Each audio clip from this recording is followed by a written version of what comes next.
नमस्कार, आप देख रहे हैं वीपी न्यूज और मैं हूं कमलेश धारी।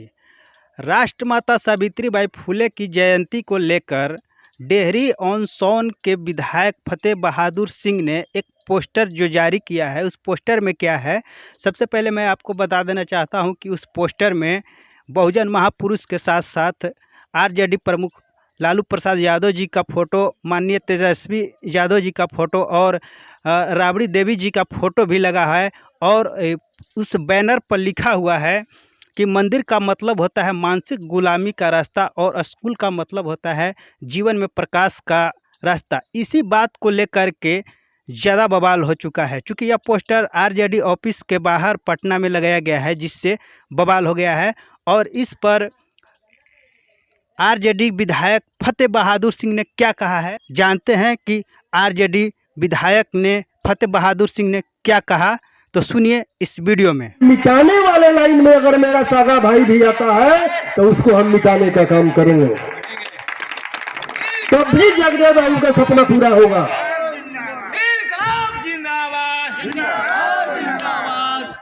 और मैंने जो सावित्रीबाई फुले का जो मैं शिक्षा की देवी का मैं जयंती मनाने का जो मैंने डेहरी में जो निर्णय लिया है, वो मैंने पटना में होर्डिंग लगवाया है। उस होर्डिंग पर लोगों ने विवाद खड़ा कर दिया। जो सावित्रीबाई फुले ने उस समय शिक्षा के लिए कहा था, मंदिर का मतलब मानसिक गुलामी का मार्ग होता है और स्कूल का मतलब शिक्षा और विकास का मार्ग होता है। जब मंदिर की घंटी बजता है तो महसूस होता है कि हम अंधविश्वास, पाखंडवाद, मनुवाद के तरफ बढ़ रहे हैं। और जब विद्यालय का घंटी बजता है तो संदेश देता है कि हम ज्ञान, हम तर्कपूर्ण वैज्ञानिकता और शिक्षा की तरफ बढ़ रहे हैं। अब तय करना आपको है कि आपको किस तरह जाना है।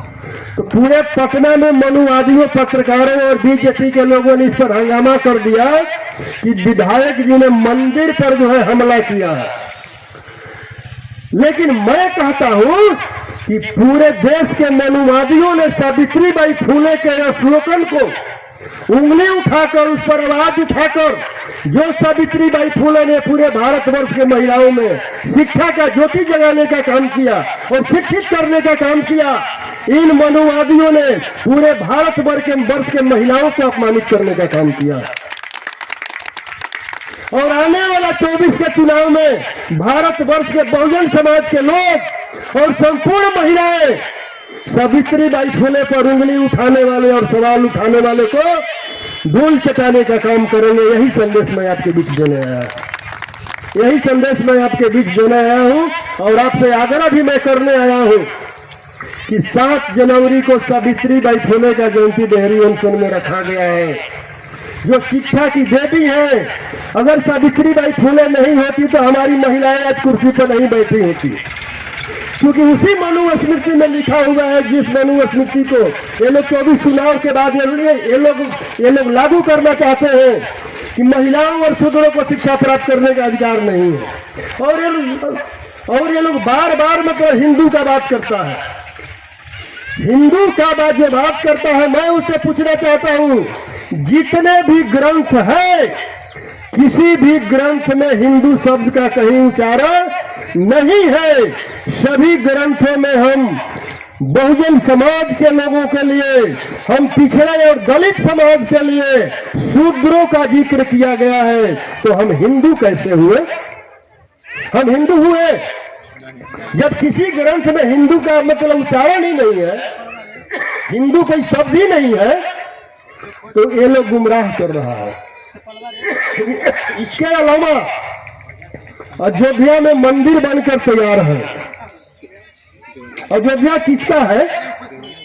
जब 180 वर्ष पूर्व वो अयोध्या नहीं था, जब मौर्य वंश का लास्ट शासक राजा बृहदत्त का शासन था, तो वो साकेत था और साकेत सम्राट अशोक और गौतम बुद्ध का नगरी है। लेकिन राजा बृहदत्त की हत्या के बाद नाम बदल करके पुष्यमित्र सिंह ने अयोध्या किया और अपने को राम स्थापित किया। यानी पुष्यमित्र सिंह ही राम है, कोई रामावतार नहीं हुआ है। और इसका साक्षात गवाह जो ललई यादव जी का सच्ची रामायण है, जिन्होंने सुप्रीम कोर्ट में फाइट किया और सुप्रीम कोर्ट ने आदेश दिया कि रामायण और रामायण का सभी पात्र काल्पनिक है।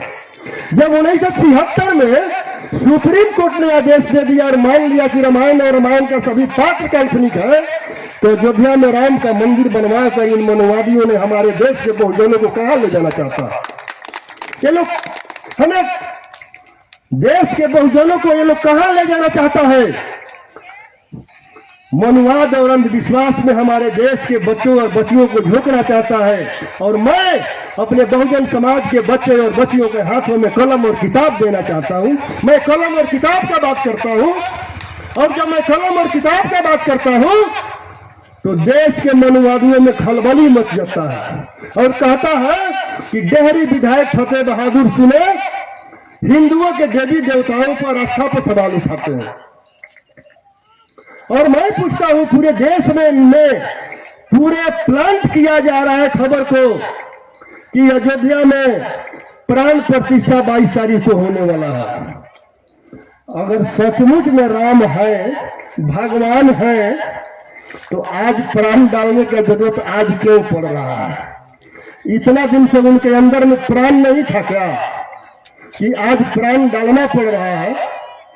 और मैं उस पत्थर में प्राण डालने वालों से पूछना चाहता हूं कि भाई, आप लोग तो बहुत शक्तिशाली हो, आप लोग पत्थर में प्राण डाल सकते हो, तो आप लोगों को तो देश की आवश्यकता है और सरकार को भी चाहिए वैसे लोगों को चिन्हित करें जो हमारे देश में प्राण डालने वाले लोग हैं। कम से कम मतलब 2-4-5 हजार तो होंगे ही, तो कम से कम हर टोले मोहल्ला में जिस प्रकार से हमारे यहाँ आपको मतलब कि डॉक्टर हॉस्पिटल में है, तो हर हॉस्पिटल में एक प्राण डालने वाले को रखना चाहिए कि नहीं रखना चाहिए? रखना चाहिए ना।